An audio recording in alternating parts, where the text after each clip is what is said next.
now, children all over the world are having to navigate this new normal we've been thrown into. Learning and education has never looked or felt more different. And the recent and unprecedented changes have resulted in feelings of worry, anxiety, and overwhelm with many of our children and young people, and continues to influence them now as they transition back to life at school.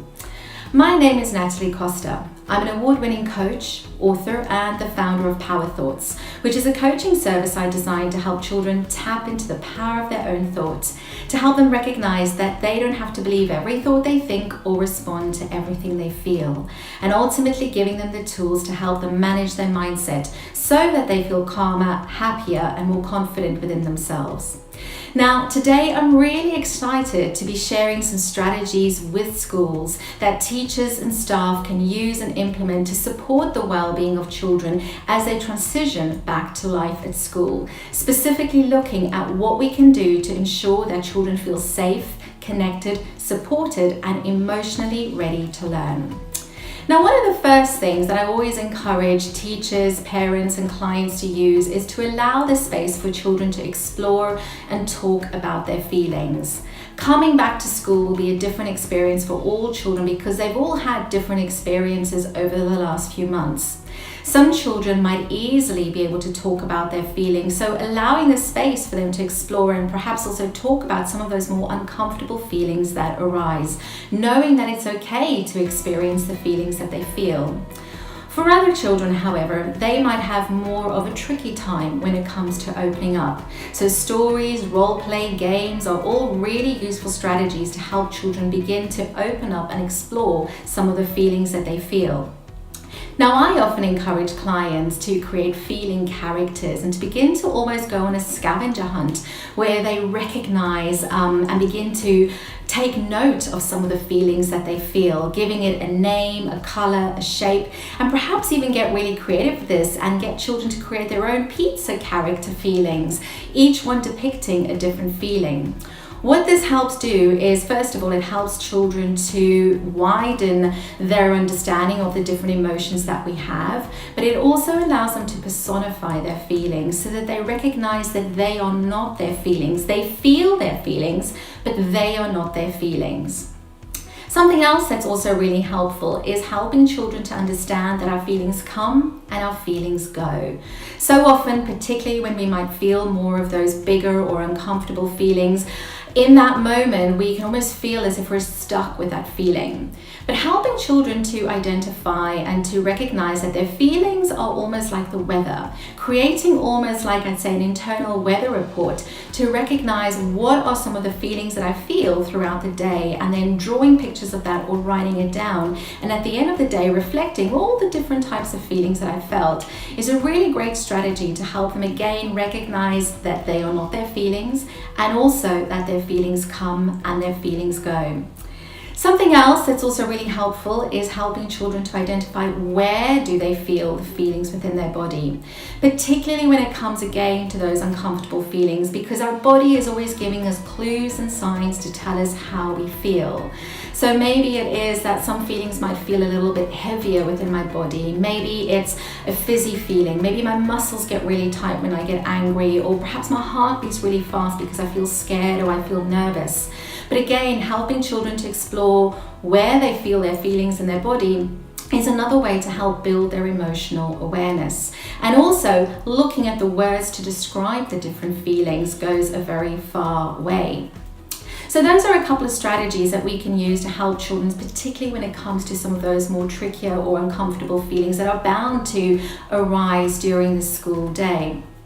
Something else that's also really useful is teaching children tools to help them self-soothe, particularly when it comes to some of those big feelings. So simple things like deep belly breaths, where we teach children to breathe into their belly, so filling their belly up with air and slowly blowing out through their mouth, is a really useful strategy. I'm a big fan of something called Take 5 because I find that this activity helps children to come back into their body, and it's also a tactile exercise and children can use this wherever they go.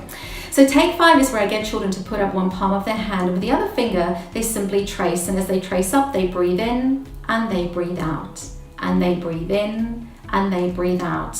And what this does is it lowers those feelings of stress, the cortisol within the body when we take those deep belly breaths. It sends a message to my brain that I'm safe, I am calm, but it's also something tactile and something that children can take with them wherever they go. So those are a couple of strategies to help children self-soothe. Another useful one is also to incorporate short bursts of movement or exercise throughout the day, which is also a really good way to kind of move our body, but in a safe way to lose the big feeling. And why not get creative with it and create something like a pizza PE session, where perhaps you associate different pizza ingredients with different actions. And when you call out the ingredient, children have to perform the actions related to that. So give that a go to bring some fun and playfulness into the day as well. Now, something else when it comes to helping children ease back to life at school is to allow opportunities for children to reconnect. Many of the children are obviously kind of be coming back into the classroom. It might feel a little bit strange to see their friends. So creating activities or opportunities where children are able to do something together to help them recognize that they are part of a whole or that they belong. So why not encourage children to think about what are particular strengths, skills, or attributes that they have that we can collectively bring together to the class as a whole.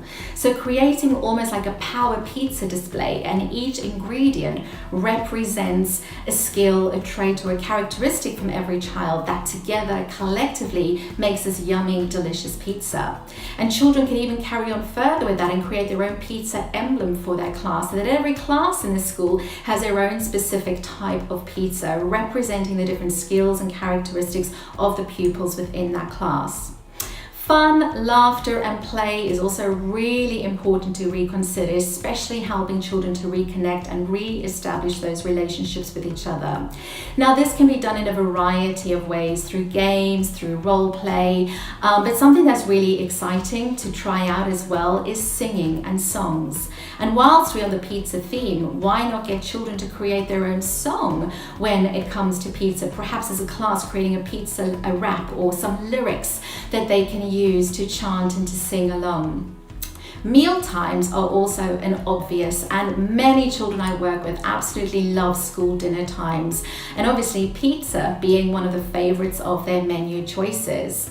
So ensure, let's make meal times something that's fun, that's something that children can look forward to, and perhaps even provide some conversation prompts that children can use with their peers to perhaps find out something about their friends that they didn't know before.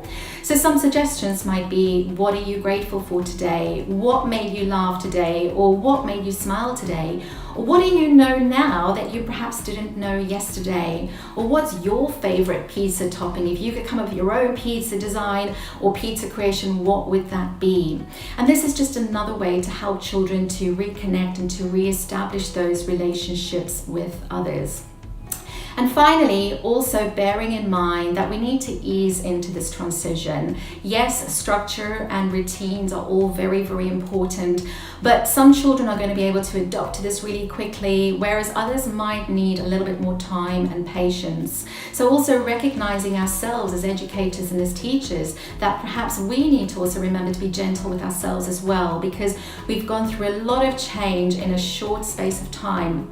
So perhaps also recognizing that adjusting to this new normal is going to take some time, and it might not always feel as comfortable as what we'd like.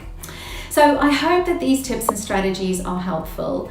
Obviously, bear in mind that, this is not a quick fix. It's not a one size fits all. Some of these strategies might work in some situations, but not in other situations. But they all provide a good starting point that us as educators in schools and teachers ourselves can use and implement to ensure that our children feel safe, connected, they feel supported, and overall, that they are emotionally ready and able to learn again.